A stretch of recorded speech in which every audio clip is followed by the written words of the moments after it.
Okay, we're all here.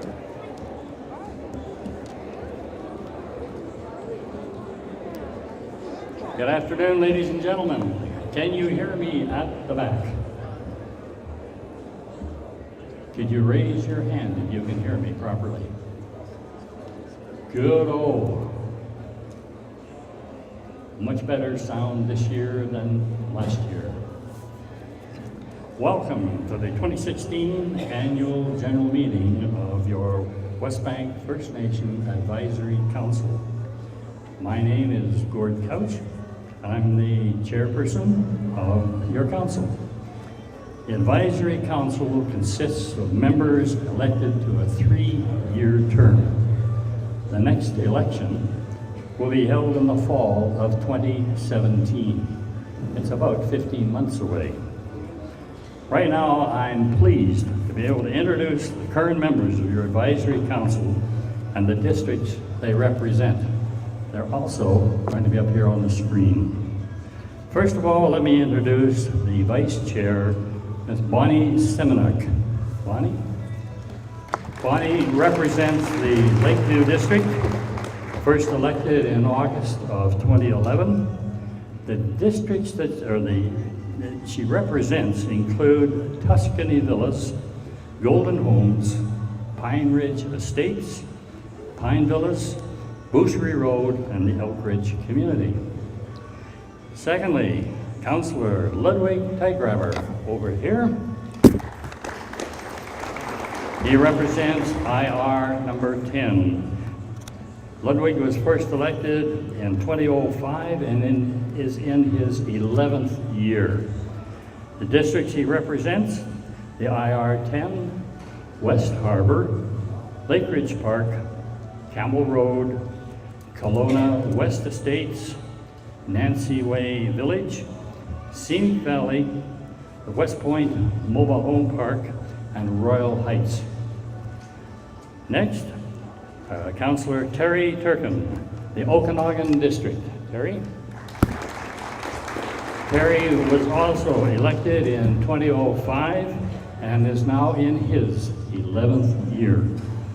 The districts he represents include the Bayview, Copper Sky, Sierra, the Old Okanagan Mobile Home Park, Park Lake Estates, Green Acres, Shannon Mobile Home Park, and Village Green.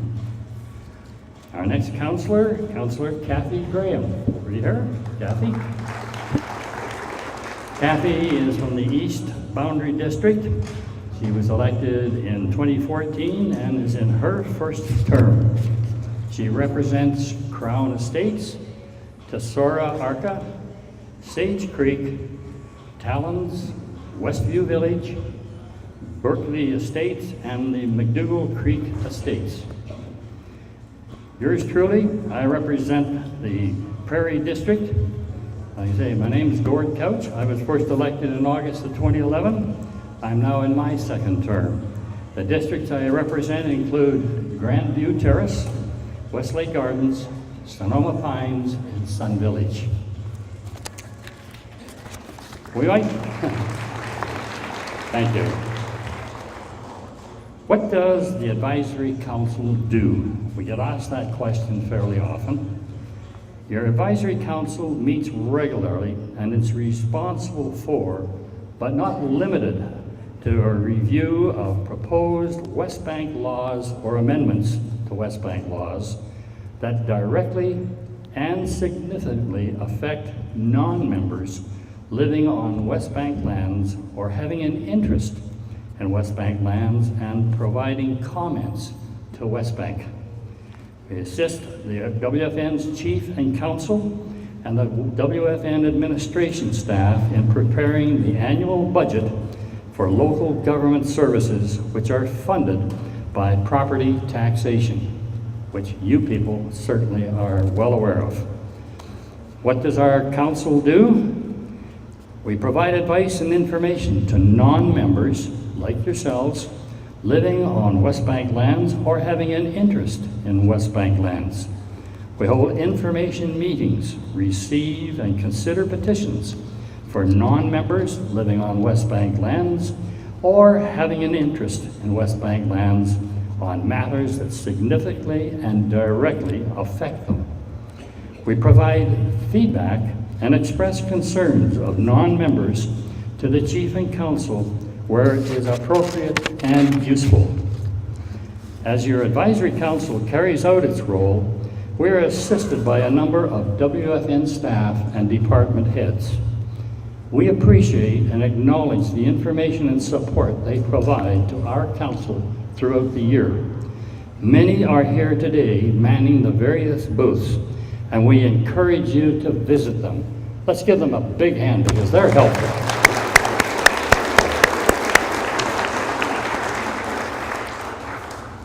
Now some quick facts. As of March of this year, there are approximately 10,000 non-member residents. WFN must have a balanced annual local government services budget. Unlike most municipalities, we have no long-term capital debt for which our taxpayers are responsible. Property taxes collected each year help to pay for construction and infrastructure projects. Dollars are set aside for such projects. In 2016, West Bank First Nation will collect approximately $13 million in property tax. 80% of that will be spent for local government services. 10% is set aside for capital projects, and 10% will be retained in a reserve fund for future contingencies. How are my property taxes reviewed and approved? Property tax expenditures and tax rates are analyzed and reviewed in detail by the Advisory Council along with West Bank First Nation staff. The final budget and rates are supported by a motion of the Advisory Council to West Bank First Nation Chief and Council. The shared property tax income. Homeowners, residents contribute approximately $7 million in property tax. The total is about 13. You pay about 7 of that. Business and commercial contributions amount to approximately $6 million in property tax. Property tax expenses. These monies are used for general administration, parks and recreation, public works, capital projects, environmental health, and emergencies. 2 examples of capital projects on IR9 and the public beach improvements and a new generator pump house, both completed in 2015. I'm sure many of you have had an opportunity to visit down along Boucherie Road, the new park. It's a beautiful job that's been done by WFN staff, public works people, and we've had many good comments about how it's added to the environment. That park opened on the 14th of September in 2015, and construction completed on a new beach park on the Boucherie Road consisted of a full site regrade, installation of a retaining wall to create a flatter, more usable public space, a buffer from Boucherie Road itself, new trees, park benches, irrigation, and the turf was all installed by WFN staff, and that total project cost about $325,000. The new generator for the pub house was commissioned on August the 31st and is used to run the pump house in case of emergency power outage. The standby generator supports the IR9 water pump station. This will allow WFN to continue to provide water for fire protection services and water users during power outages. The total cost of this project was approximately $200,000.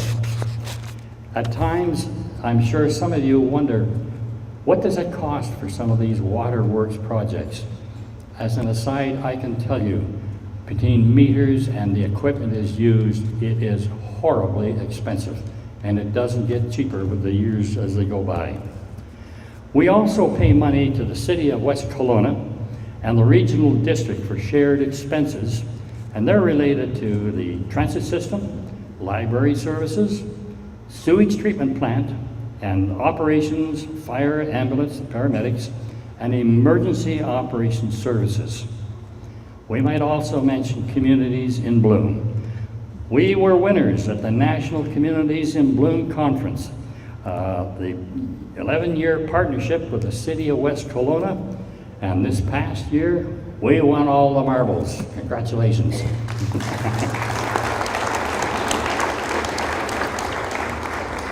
You'll notice that just underneath that sign, there's an acknowledgement of the Communities in Bloom.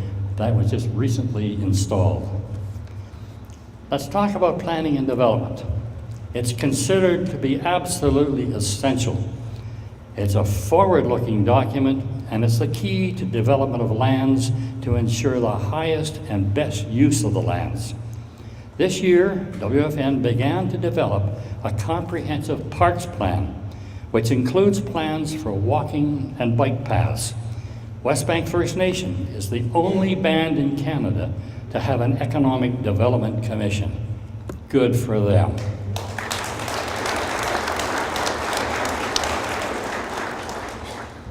In summary, your advisory council believes it has the responsibility to inform its electors about our role, how it operates, and how residents can make effective use of it.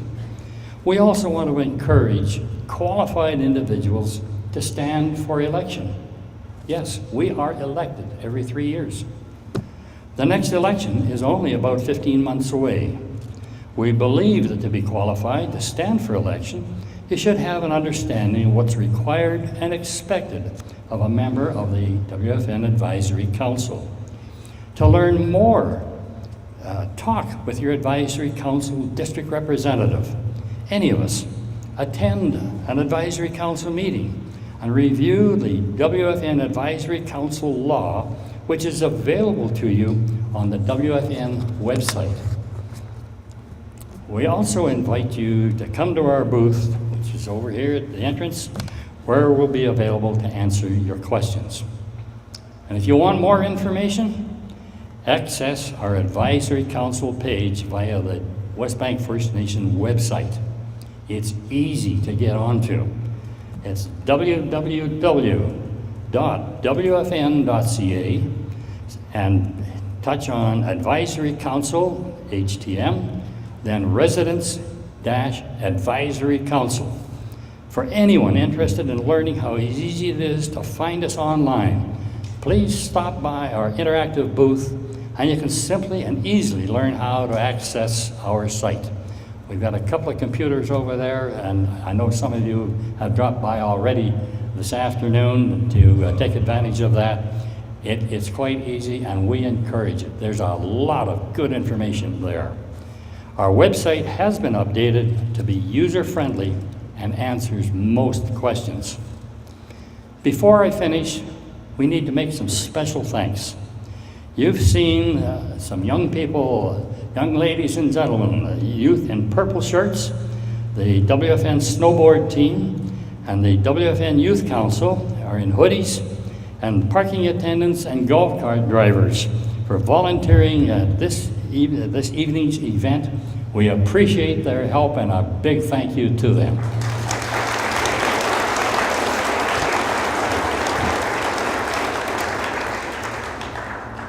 Our council would also like to express a particular thank you to a young lady who has been absolutely instrumental in putting this day together for us.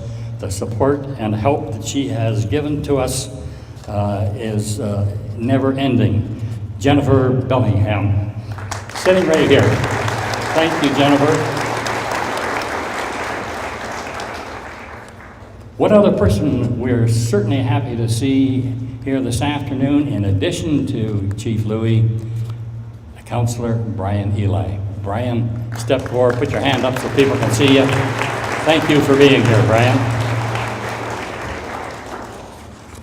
At this point in time, I'm going to step away. I'm going to ask Bonnie Semenuk to come forward and introduce Chief Louis. Thank you very much, folks.